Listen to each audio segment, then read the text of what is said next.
Film ഗാരേജിലേക്കും സ്വാഗതം. കഴിഞ്ഞ ആഴ്ച തിയേറ്ററുകളിലേക്ക് എത്തിയ ദിവാലി റിലീസ് തമിഴ് സിനിമയുടെ ആദ്യ ഞായറാഴ്ചയിലേക്ക് എത്തിക്കുകയാണ്.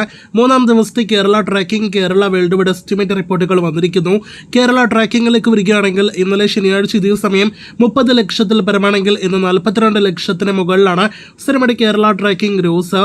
അപ്പോൾ ഇന്ന് സിനിമയ്ക്ക് 70-75 ലക്ഷം റേഞ്ചിൽ കേരള ഗ്രോസ് പ്രതീക്ഷിക്കുന്നു. അങ്ങനെയെങ്കിൽ ഇന്നത്തോടെ വരെ 3 ദിവസങ്ങൾ കൊണ്ട് 1,90,00,000 ഡൂഡിന്റെ കേരള കളക്ഷൻ എത്തും. മികച്ച തുടക്കം സിനിമ ആദ്യ വീക്കെൻഡിൽ കേരളത്തിൽ നേരിടുത്തിട്ടുണ്ട്.